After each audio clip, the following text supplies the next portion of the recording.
Hello dear friends, welcome to the official YouTube channel of the home academy.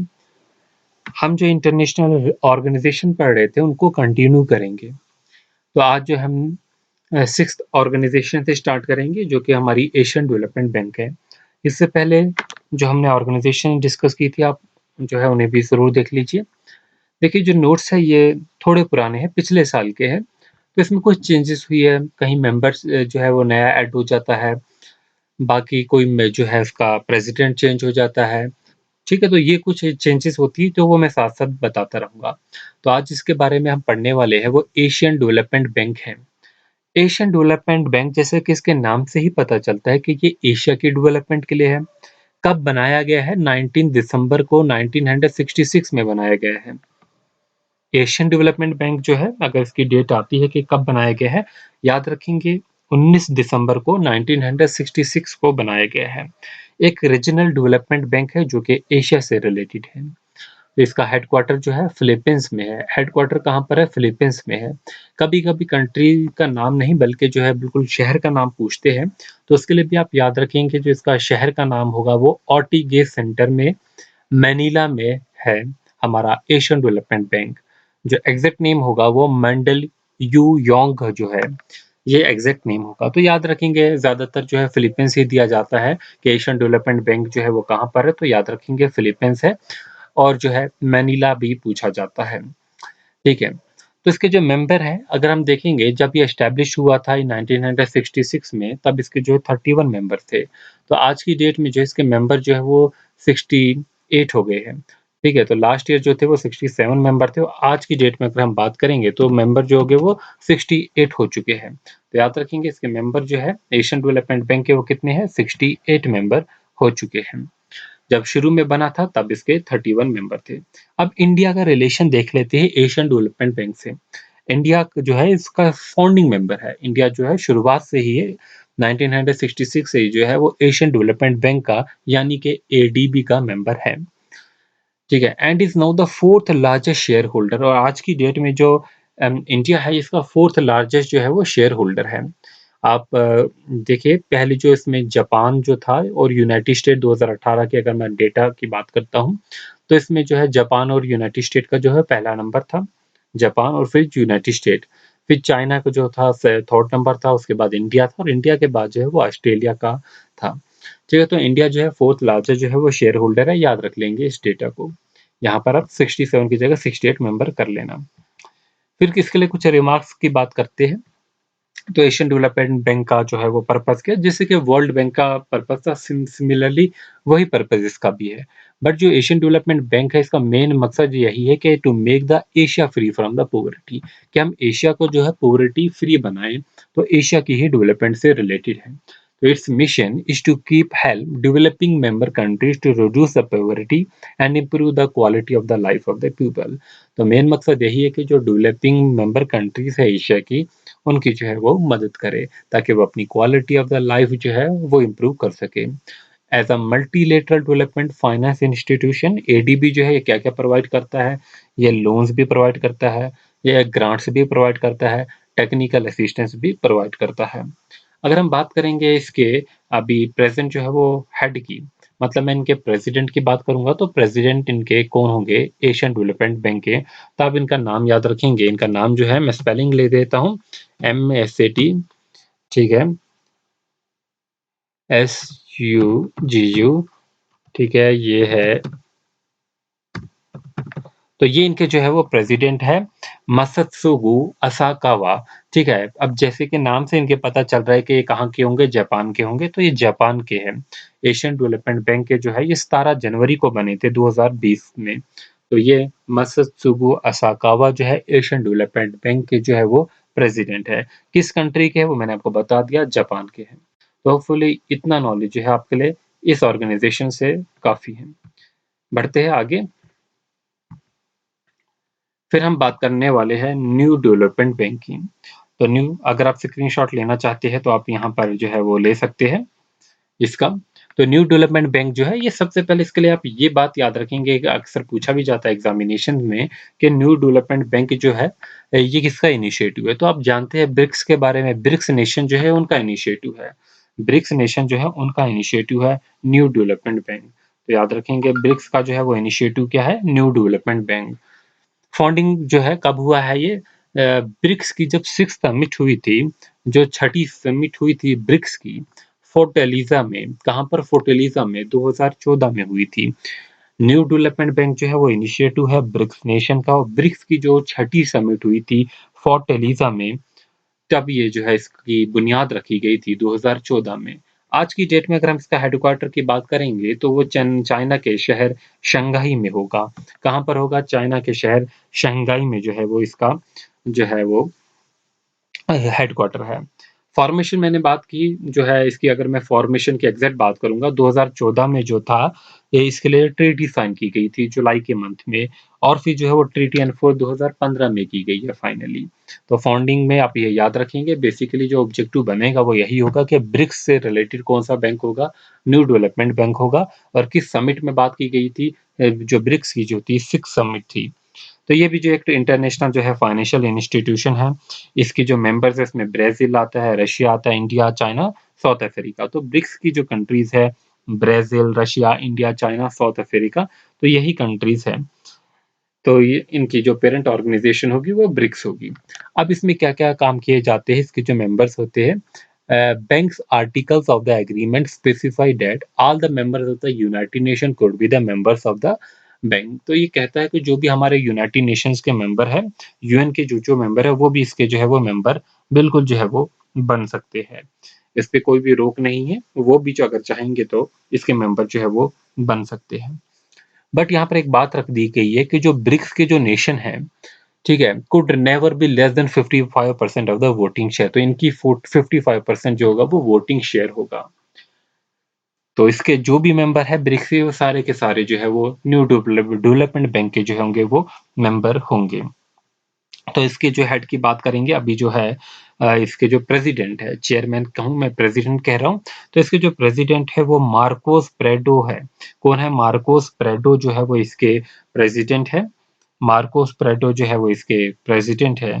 तो याद रखेंगे हम इसके बारे में। तो अब आगे चलेंगे। तो इंडिया, हाँ, इंडिया और इसका भी हम मेंबर रिलेशन देख लेते हैं।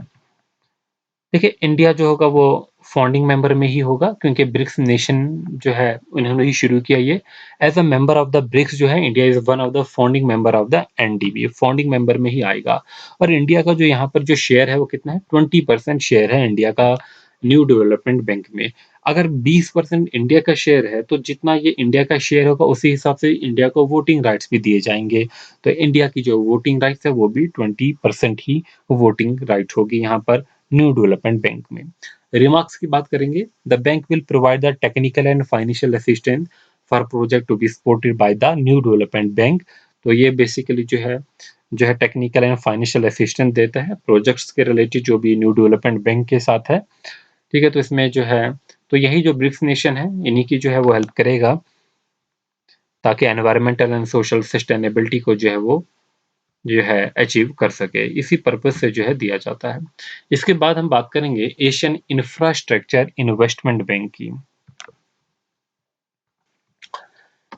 तो नेक्स्ट हमारे पास जो बैंक है एशियन इंफ्रास्ट्रक्चर इन्वेस्टमेंट बैंक है, जिसकी एब्रीवेशन AIIB होगी। इसके बारे में देखेंगे, जो फॉर्मेशन हुई इसकी 16 जनवरी 2016 को हुई है। 16 जनवरी 2016 को जो है इसकी जो है फॉर्मेशन हुई है, मतलब ये अपने बिजनेस के लिए जो है ओपन कर दिया गया था। बट इसके एग्रीमेंट की अगर हम बात करेंगे तो इसका एग्रीमेंट जो है वो जो है एग्रीमेंट में जो है 25 दिसंबर 2015 को ही किया गया था। फॉर्मेशन कब होती है, अगर आता है तो 16 जनवरी 2016 ही आप लिखेंगे। हेडक्वार्टर की बात करेंगे, ये बीजिंग चाइना में है। जैसे कि आपको इसके नाम से ही पता चल रहा है वो क्या है, एशियन इंफ्रास्ट्रक्चर है, तो ये भी एशिया की ही बात कर रहा है, एशिया के इंफ्रास्ट्रक्चर की ही बात करेगा। इसमें जो है आज की डेट में अगर हम देखेंगे, द बैंक है करंटली ये 70 नहीं होगा, इसमें जो आज के मेंबर होंगे वो 103 होंगे। 103 मेंबर है आज की डेट में। तो याद रखेंगे द बैंक हैज 103 मेंबर्स। इसका मैं कलर चेंज करके जो है वो लिख दूं, बैंक में जो कितने मेंबर है इसके, 103 मेंबर्स है। ठीक है, एंड 23 जो होंगे वो प्रोस्पेक्टिव जो है वो मेंबर होंगे। 23 की जगह 21 अब हो गए हैं, क्योंकि जो है वो कुछ जो है इसके परमानेंट मेंबर बन चुके हैं। तो इंडिया एंड द एआईबी का क्या रिलेशन है? इसमें जो फंड शेयर है ऑफ द कंट्रीज़ का, सबसे ज़्यादा जो इसमें शेयर है वो चाइना का शेयर है। चाइना का शेयर कितना है? 30% के आसपास है। मतलब चाइना का जो वोटिंग राइट भी होगा, वो भी सबसे ज़्यादा होगा यहाँ पर, और वोटिंग राइट चाइना का इसमें 26% है। इंडिया का शेयर जो है इसमें सिर्फ 8.52% है। तो इंडिया का वोटिंग राइट भी जो होगा वो 7.5% ही होगा। उसके बाद रशिया का शेयर जो है 6.66% है, तो मतलब उसका वोटिंग राइट भी 5.92% होगा। तो एआईबीबी जो है, यानी कि एशिया इंफ्रास्ट्रक्चर इन्वेस्टमेंट बैंक जो है, it offers sovereign and non sovereign financing for sound and sustainable project in energy and power transportation. तो किसके लिए जो है ये जो है वो लोन या बाकी चीज़ें प्रोवाइड करता है, या ग्रांट्स किसके लिए? देखिए, इसमें जो भी प्रोजेक्ट्स होंगे एनर्जी के रिलेटेड होंगे, पावर ट्रांसपोर्टेशन के रिलेटेड होंगे, टेलीकम्युनिकेशन के लिए, रूरल इंफ्रास्ट्रक्चर के लिए, एग्रीकल्चर डेवलपमेंट के लिए, या water supply, sanitation, environmental protection के लिए होंगे, उनके लिए जो है ये सप्लाई करता है। तो इसका जो पर्पस है वो भी हमने पढ़ लिया। तो एक रीजनल इन्वेस्टमेंट बैंक है ये भी। तो हेडक्वार्टर इसका कहाँ पर हमने देखा? बीजिंग चाइना में है। तो ये रीजन किस-किस एशिया को जो है ये सर्व करता है, और ओशिनिया जो रीजन है इसे जो है वो सर्व करता है। अगर इसके हम की पीपल की बात करेंगे, जो अभी जो है इसमें इनके जो प्रेसिडेंट होंगे वो चाइना के हैं, जिन ल्यूक्विन है जो है, JINKUIN, जिन ल्यूक्विन जो है वो इसके प्रेसिडेंट है, चाइना के हैं। फिर अगला जो है हमारे पास आता है यूरोपियन यूनियन। तो अगला जो है हमारे पास यूरोपियन यूनियन है। अब यूरोपियन यूनियन से कहीं न कहीं क्वेश्चन आपका बन भी सकता है, क्योंकि काफ़ी जो है वो न्यूज़ में भी रहा है यूरोपियन यूनियन। तो बेसिकली यूरोपियन यूनियन जो है वो यूनियन है बहुत सी यूरोपियन कंट्रीज़ का। ये कब बना है? फाउंडेड इन 1 नवंबर को बना है। बट यहाँ पर जो इसकी हम बात करते हैं, इसकी जो बनने की बात, इससे इसमें इसकी फॉर्मेशन में बहुत सी ट्रीटीज़ हुई है। जैसे कि ट्रीटी ऑफ रोम जो है 1 जनवरी को 1958 में हुई थी। फिर सिंगल यूरोपियन एक्ट आता है 1 जुलाई 1987 को।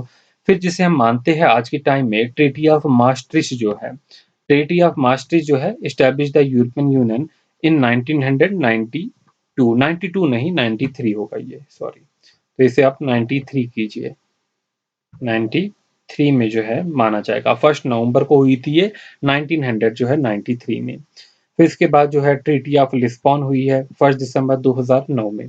अब जो है इसमें कितने मेंबर हैं? पहले जो थे इसमें 28 मेंबर कंट्रीज़ थी, लेकिन आज की डेट में जो अगर हम मानेंगे तो इसमें 27 जो है वो यूरोपियन कंट्रीज़ थी।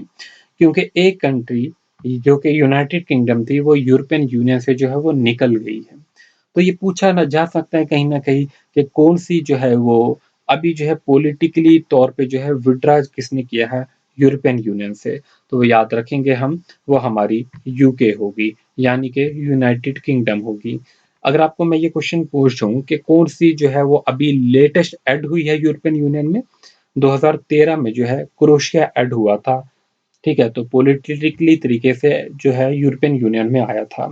तो आप याद रखेंगे क्रोएशिया, वो रिसेंटली ऐड हुआ था, और यूनाइटेड की किंगडम जो है यहाँ से विथड्रॉ हुआ है यूरोपियन यूनियन से। तो कब हुआ है वो भी डेट अगर कहीं पूछी जाए तो याद रखना 31 जनवरी 2020 को जो है ये पॉलिटिकली तरीके से विथड्रॉ हुआ है। इसमें हमारे पास बहुत सी कंट्रीज़ आती है इसमें, ठीक है? जैसे कि Australia, Belgium, Bulgaria, Croatia, Cyprus, चेक Republic, Denmark, Finland, France, German, Greece, Hungary, Ireland, Italy, Latvia, ये सारी कंट्रीज़ जो है वो हमारे यूरोपियन यूनियन में आती है।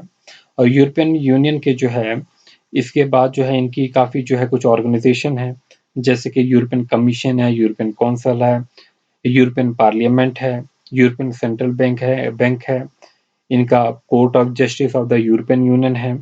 तो बहुत सी ऐसी ऑर्गेनाइजेशंस हैं, इंटरनेशनल ऑर्गेनाइजेशंस में ही आती हैं। तो अगला देख लेते हैं इंटरनेशनल कोर्ट ऑफ जस्टिस। इसे हम कवर करेंगे अपने यूनाइटेड नेशन के ही टॉपिक में, क्योंकि ये उसी का एक पार्ट है। यहाँ पर हम उसे डिस्कस नहीं करेंगे, और यूएनओ जो है वो आपका टॉपिक अलग से दिया गया है। अब हमारा अगला जो आता है वो है इंटरनेशनल रिन्यूएबल एनर्जी, IRENA है। तो ये कब बना है? 2009 में बना है। कहाँ पर जो है इसका हेडक्वार्टर अबू धाबी में है। तो इंटरनेशनल रिन्यूएबल एनर्जी है, तो इसका हेडक्वार्टर कहाँ पर होगा? अबू धाबी यानी कि यूएई में है। तो इंडिया जो है इसका मेंबर है। याद रखेंगे इतना सा, इतना जो है वो आपके लिए सफिशिएंट है। फिर अगला हमारे पास जो है मिसाइल टेक्नोलॉजी कंट्रोल रिजाइम है। तो ये 1987 में एस्टेब्लिश किया गया है। इंडिया जो है इसका मेंबर है, 35th मेंबर है इंडिया का। 2016 में इसका जो है वो मेंबर बना है। तो ये इतना आपके लिए सफिशिएंट होगा। और उसके बाद हम देखेंगे international atomic energy agency. International atomic energy agency यानी कि IAEA 1957 में बनी है। हेडक्वार्टर कहाँ पर है? वीना ऑस्ट्रेलिया में है। इंडिया इसका एक मेंबर है। तो बेसिकली जो है ये इंटरनेशनल एटॉमिक एनर्जी एजेंसी जो है, इसे हम जो है it was widely known as the world's atom for peace कहा जाता है। इसे वर्ल्ड एटम्स फॉर पीस एक ऐसी ऑर्गेनाइजेशन है United Nations, in the United nation family में। तो यहाँ पर जो है इन न्यूक्लियर फील्ड में जो है ये जो है कोऑपरेट करती है। इंटरनेशनल सेंटर है for cooperation in the nuclear field. उसके बाद एक ऑर्गेनाइजेशन अभी जो है वो इंडिया ने बनाई थी 2015 के आसपास, international solar alliance. Solar alliance जो है 2015 में जो है वो बनी थी, इंडिया ने बनाई थी। इंडिया जो है इसका फाउंडिंग मेंबर होगा। इसका जो हेडक्वार्टर गुरुग्राम में है। ठीक है, इसमें कुछ मेंबर कंट्रीज जो थी 121 थी लास्ट ईयर तक। मे बी आप कोई ना कोई कंट्री शायद ऐड हो, बट इसमें जो जो कंट्री थी ज्यादातर वो कंट्री थी जो ट्रॉपिकल कैंसर, ट्रॉपिकल कैप्रिकॉन के जो है आसपास रहती है। ठीक है, तो ये याद रखेंगे इंटरनेशनल सोलर अलायंस। हमने इंटरनेशनल ऑर्गेनाइजेशन जो है वो काफ़ी कर ली है, बट अभी यूनाइटेड नेशन से रिलेटेड जितनी भी ऑर्गेनाइजेशन है वो यूएनएपी ही वीडियो में की जाएगी।